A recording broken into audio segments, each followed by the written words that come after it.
Hello and welcome back to the horror video games. Today I'm doing a review of Soma.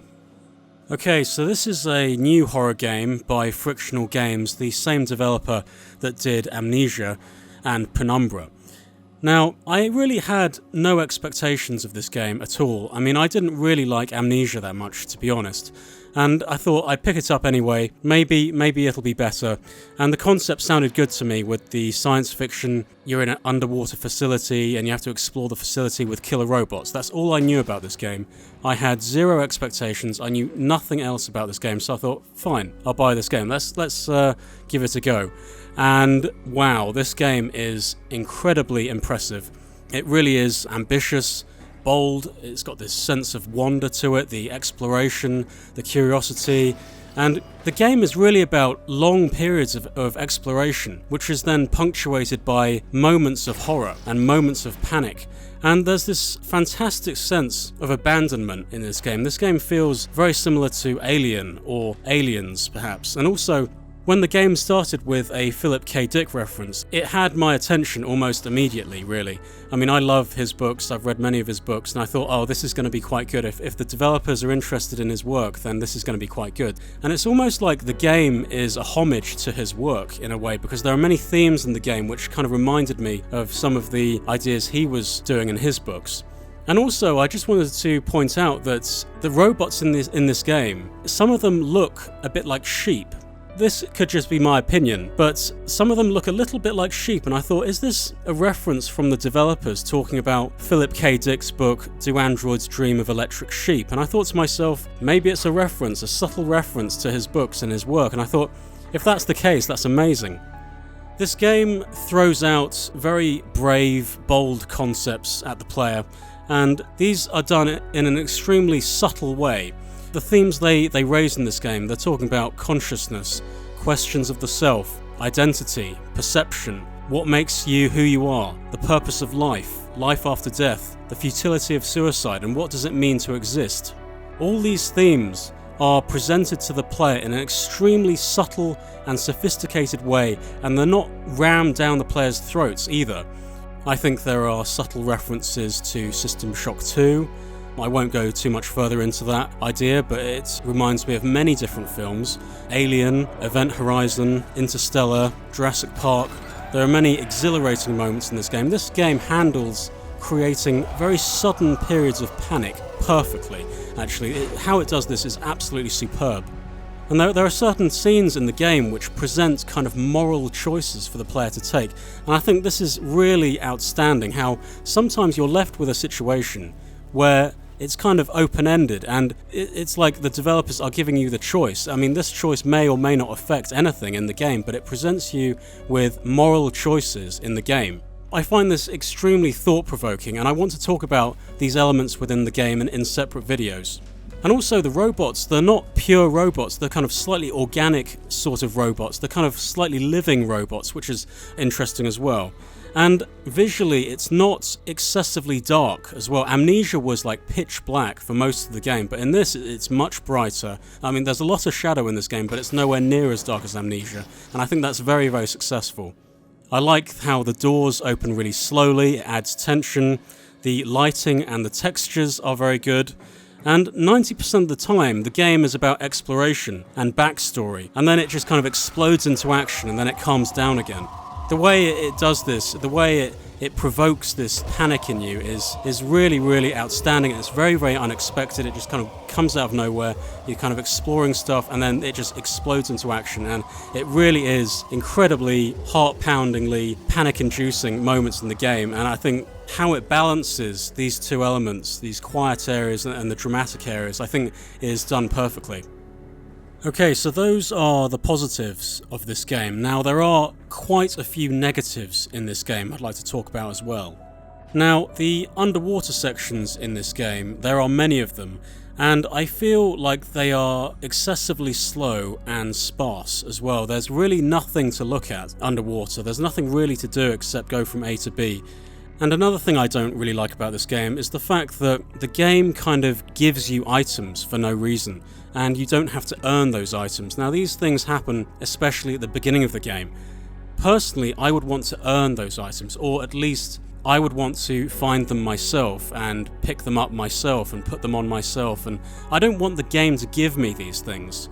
And there's no objective hints, there's no cues in the game. Sometimes it's almost impossible to figure out what you're supposed to do next because everything is kind of hidden within the game world. It's just not so obvious where things are, the important objects, and I think I found that quite frustrating.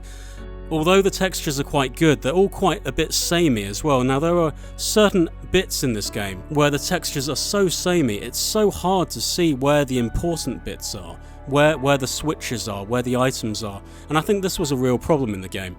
Now the main protagonist that you play as, his voice acting, he just doesn't sound distressed enough. Despite the situation he's in, this kind of crazy situation he's found himself in, he sounds perfectly calm, and I think this is a bit of a problem in terms of trying to convince the player that this is a horrific and traumatizing scenario when your main character doesn't really sound too bothered about it. This is also a very big problem in this game. I mean, I don't really understand it, really, because all the kind of audio logs and the backstory, voiceovers, the quality of those things is excellent. All the voice actors in the backstory audio logs sound absolutely brilliant, but the main protagonist's voice just isn't good enough. And also in the constructions of the levels, I really wish there were more distinct and contrasted areas with each other, maybe different colour palettes, different colour schemes, different forms of architecture. This would have been nice, really, because what you're left with is a facility which is quite samey, but that's not really a huge problem. But I would have liked to have seen bigger, more distinctive areas, maybe wider areas, maybe higher ceilings, maybe indoor areas with more water or big expanses of indoor areas, this sort of thing. I think this would have added visual variety to the game, and I think it would have benefited the game greatly if they did that. I think the next big problem of this game is the fact that in some of the action sequences you are generally running away from something. Now, that in itself is no problem. You are often presented into what I call a grid-like arena where you have to run through it, and there are certain locked doors and obstacles in the way, you've got to run through them. Now, this is fine. By itself, this is perfectly fine, but the problem that arises in this game is the fact that in some of these chase sequences, the game is forcing you to do very fiddly tasks halfway through or at the end of these chase sequences, which often leads to you dying, which is very, very frustrating. For example, I don't really want to describe it in too much detail, but there is a certain section where you have to go from A to B, do something, and then go back to A, and then do something, which is very fiddly and requires some very precise keyboard control. And I think you're being chased by something, and I think this is unnecessarily frustrating. This doesn't need to be like this. I mean, I've got no problem running through a random area, an unknown area, just trying to escape the monster, or whatever you call it. And that's fine, like they did in Amnesia, when you're running away from that kind of monster in Amnesia through the dungeon areas. That's fine, no problem. But don't make me do these fiddly little tasks. Now, the way you interact with items in this game is carried over from Amnesia with this kind of what I call the physicality, where you have to actually move your mouse backwards and forwards or left and right to activate switches and buttons and things. This is a cool feature, but when you try to put the physicality of these controls into a chase sequence, it's a recipe for frustration and unfair gameplay, and I died many times unnecessarily. And this was starting to annoy me, so this was one of the problems I found in this game. Now, the final biggest problem of this game that I came across is one of the puzzles. Now, I don't want to describe this one in too much detail, but basically it involves a bit of maths and a bit of subtraction. Now, you have to get a number and then subtract a number from that number to get another number, and then you've got to assign objects to match these numbers. And I think what the developers haven't realised is that there are two ways of reaching the same point in this puzzle. Now, one of these options is correct and one of these options is wrong. Now, I spent the best part of half an hour trying to figure this puzzle out, and I got the number correct, but it didn't work. The number didn't work, and I thought, what on earth is wrong here? And I thought, why is this not working? Have I done something wrong? So I'm scouring the room for any clues. I must have done this wrong somehow. And I'm banging my head against the desk trying to figure out what the answer to this is. And so I thought, in frustration, I turned the game off, went onto Google, found the answer, and exactly the same number came up, which I got the number right, but it was arranged in a slightly different order, and then that was the solution to the problem. So I thought, this is ridiculous. There are two ways of doing this. One is exactly the same outcome, but one's wrong and one isn't, and I think that is not fair, and I was really, really frustrated with this. I mean, maybe I'm the only one who came across this problem, but this really, really got to me. It killed the narrative, it killed the flow of the game. You know, if you're going to have a puzzle, there should only be one outcome. There should only be one solution to that puzzle. Maybe anyone else who's played this game and done this puzzle, maybe I'm completely wrong, but this really got to me. And it was really in danger of derailing the game for me, because I thought this is really, really poor. So anyway, apart from that, the small problems I've highlighted there, and the puzzles and the samey sort of textures which hide all the clues, and there's no objective markers, it kind of doesn't really help you. There are many points in the game where it's just not obvious to you what you're supposed to do, because all the items are just kind of blended into the environment, so it's quite difficult to actually figure out what you're supposed to do. And I would have really appreciated if some of the important objects were highlighted better. That would have really, really helped.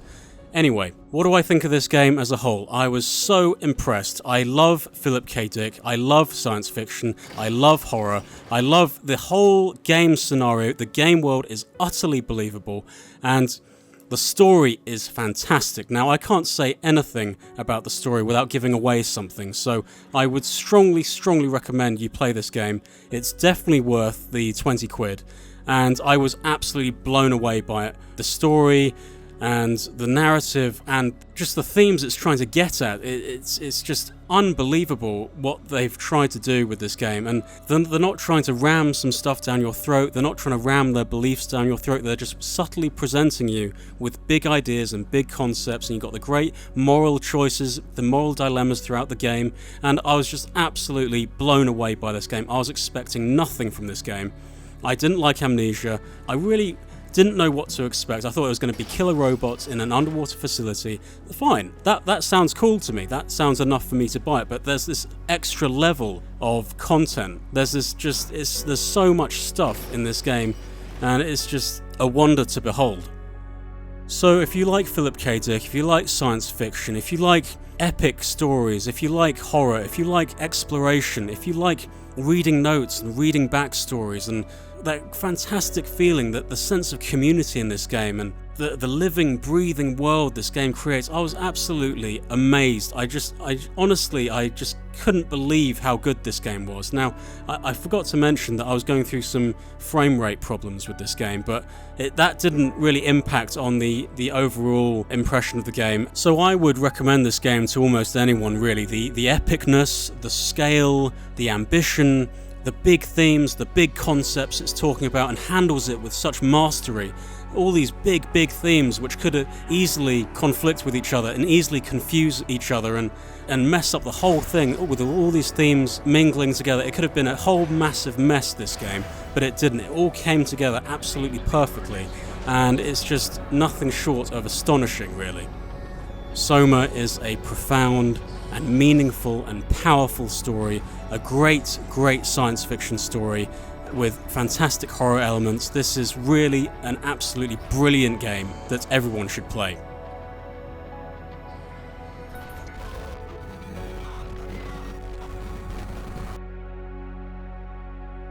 Okay, so that's the end of the video. Hope you enjoyed it. Don't forget to comment, rate and subscribe. You can tweet me at the Horror of VG. I'll see you next time.